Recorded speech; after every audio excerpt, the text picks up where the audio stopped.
নামটা একটু বলে দিন, যেটু নামটা বলে দিন। আমার নাম? হ্যাঁ হ্যাঁ। আচ্ছা, নমস্কার। আমার নাম দেবাশিস বন্দ্যোপাধ্যায়। বংশানুক্রমে এই মন্দিরে আমি আজ 45 বছর পূজারী হিসেবে নিযুক্ত আছি। তো মায়ের নাম হলো গুহ্যকালী। বহুকাল আগে মগধরাজ জরাসন্ধ এই মায়ের আরাধনা করতেন। জরাসন্ধের মৃত্যুর পর কালের প্রবাহে মা মাটির নিচে থেকে যান। মাটির নিচে এই কারণেই জরাসন্ধের প্রাসাদের মন্দিরটা নাকি মাটির নিচে ছিল, পাতালই ছিল। সেই জন্য কালের প্রবাহে মন্দির সহ মাটির নিচে থেকে যায়। এবারে দীর্ঘকাল পরে ইংরেজদের সময়ে রানী অহল্যাবাই শিবের স্বপ্নাদেশে একটা জায়গায় শিবলিঙ্গ খুঁজছিলেন খনন কার্য করতে। খনন কার্য করতে করতে মাটির তলা থেকে মায়ের মূর্তি এবং মন্দিরের নিদর্শন আবিষ্কার করেছিলেন রানী অহল্যাবাই। উনি খুঁজছিলেন শিবলিঙ্গ আর পেয়ে গেলেন মায়ের মূর্তি।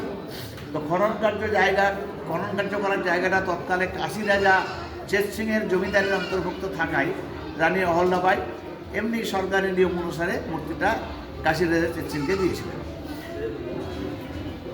ও কর্মসূত্রে ওয়ারেন হেস্টিংস কাশীতে তখন ছিলেন।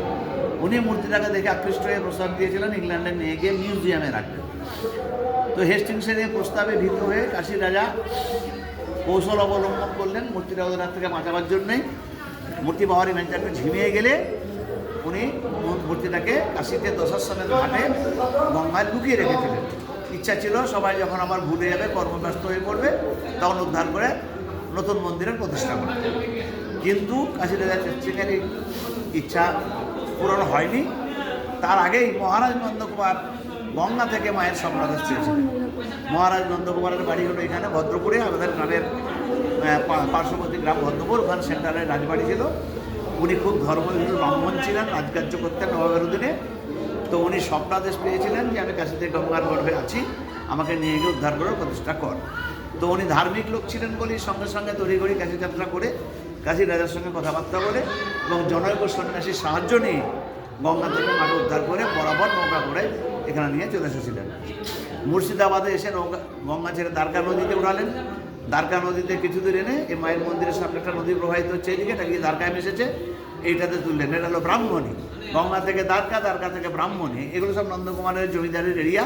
তাই এইখানে মন্দির প্রতিষ্ঠার স্থান নির্বাচন করে নৌকা থেকে উঠিয়ে ওইখানে বট গাছের ওইখানটায় এখন একটা অষ্টক্ষরাকৃতি বেদি আছে, সেই বেদিতে মাকে অস্থায়ীভাবে রাখা হয়েছিল। তখন মন্দির তৈরি করা ছিল না। এবারে মন্দিরের প্রতিষ্ঠা করবার জন্য মন্দিরের ভিত্তিপ্রস্তর স্থাপন করলেন মহারাজ নন্দকুমার। মন্দিরের কাজ চলাকালীন উনি ইংরেজদের মিথ্যা মামলার দায়ে অভিযুক্ত হয়ে ফাঁসির আদেশপ্রাপ্ত হয়ে বন্দী হয়ে গেলেন। তো উনি এতই ধার্মিক ছিলেন যে অন্যায়ভাবে ফাঁসি হচ্ছে মৃত্যু নিশ্চিত জেনেও মায়ের উপরে নাস্তিকতা আসেনি। উনি ওনার ছেলে গুরুদাস রায়কে বলেছিলেন ওই অসম্পূর্ণ মন্দিরে মাকে প্রতিষ্ঠা করে আমাকে মৃত্যুর পূর্বে সংবাদ দাও। তাই গুরুদাস রায় অসম্পূর্ণ মন্দিরে মাকে প্রতিষ্ঠা করে ওনাকে সংবাদ দিয়েছিলেন। ওনার ফাঁসি হয়ে যাওয়ার পর নন্দকুমারের একমাত্র ছেলে গুরুদাস রায় আর মন্দির সম্পন্ন করতে আসেননি। অসম্পূর্ণ মন্দিরে মায়ের পুজো পাঠ সেই 1775-এর 5ই খ্রিস্টাব্দে নন্দকুমারের ফাঁসি হয়, তখন থেকে অসম্পূর্ণ মন্দিরে মায়ের পুজো পাঠ হয়ে আসছিল 226 বছর, মানে 2004 সাল পর্যন্ত। অসম্পূর্ণ বলছে এই কারণে এখন মন্দিরের যে অবস্থা দেখছেন এগুলো আগেই ছিল না। না ছিল চূড়া, এখানকার এই আর্চটাও ছিল না, যেখানটায় আমরা দাঁড়িয়ে আছি তার উপরে ছাদ ছিল না, প্লাস্টার রং কিছুই ছিল না। তো তাতেই পুজো পাঠ হয়ে আসছিল।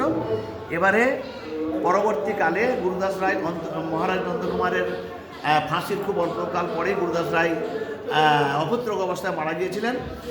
তো নন্দকুমারের বংশাবলী আর রইল না। তখন নন্দকুমারের মেয়েদের বংশের লোকরা দহিত্ররা ওই জমিদারির মালিক হলেন। সেই দহিত্রদের জেনারেশন এখনও চলে আসছে। ওনাদের মধ্যে কেউই সংস্কারের ভয়ে মন্দিরা সম্পন্ন করতে আসেন না। সংস্কার বলতে যে মা এই মহারাজ নন্দকুমার ধার্মিক লোক ছিলেন, দেবদেবী প্রতিষ্ঠার মতন পূর্ণ কাজ করলেন, অথচ তাকে অন্যায় শাস্তি দিতে হলো। আমরা যদি মন্দির করতে যাই আমাদের বিপদ হতে পারে, এইভাবে করেন। তো 2004 সালে মন্দিরের অবস্থা খুব জরাজীর্ণ। ছাদ থেকে চুনসুরকি খসে বলছে, ছাদ ছিল একবার কড়িবর্গা দেওয়ার ছাদ ছিল, এখানে বৃষ্টির জল ঢুকতো, মন্দিরের ভিতরে ছাদ জুয়ে বৃষ্টির জল পড়তো, মায়ের শাড়ি ভিজতো, এরকম যখন অবস্থা, তখন বামফ্রন্ট সরকারের আমল মৎস্যমন্ত্রী ছিলেন কিরণময় নন্দ। উনি এখানকার রামকৃষ্ণ মিশনের তরফ থেকে নিমন্ত্রিত হয়ে এখানে এসেছিলেন। মন্দিরের জরাজীর্ণতা দেখে দহিত্রদের বংশের তৎকালীন তত্ত্বাবধায়ক গৌরীশঙ্কর রায়ের অনুমতি নিয়ে এই অল্প বিস্তর সংস্কার করেছে।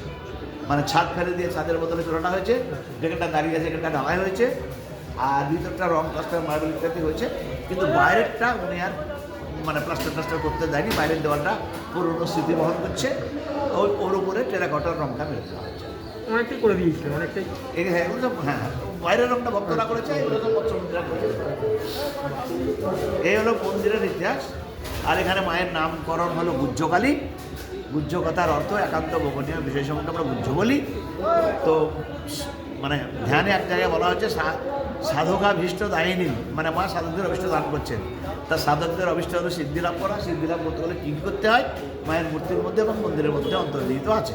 সাধকদেরকে প্রথমে অষ্টাঙ্গিক যোগ করতে হয়। যম নিয়ম আসন প্রত্যাহার প্রাণায়াম ধ্যান ধারণা সমাধি। সেই অষ্টাঙ্গিক যোগের নিদর্শন স্বরূপ মন্দিরটা অষ্টকোণাকৃতি করা হয়েছে। অষ্টাঙ্গিক যোগান্তে মায়ের মতন যখন সাধক বসবে যোগাসনে বসে, তখন আমাদের শরীরের যে ছটি চক্র থাকে, মূলাধার, স্বাধিষ্ঠান, মণিপুর, অনাহত, বিশুদ্ধ, আজ্ঞাচক্র, তার উপরে সহস্রার, সেই মূলাধারে ঘুমন্ত কলকুণ্ডলের শক্তি থাকেন। সাধকরা সাধনার দ্বারা ওই অষ্টাঙ্গিক যোগান্তে ওই কুলকুণ্ডশক্তিকে জাগিয়ে ষটচক্র ভেদ করে সহস্রনামে মিলিয়ে দিলে ঈশ্বর লাভ হয়। পুজোর মন্ত্রগুলো ভাঙলে ওই সবগুলো পাওয়া যায় আর কি। পুজোর মন্ত্রের মধ্যে ওয়ার্ড বাই ওয়ার্ড ব্যাখ্যা করলে এগুলো পাওয়া যাবে।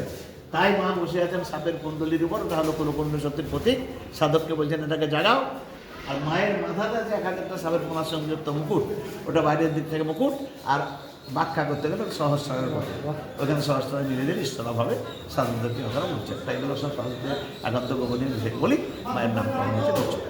গুহ্যকালীর পূজার পদ্ধতি তন্ত্র সারে সব রয়েছে। ধন্যবাদ।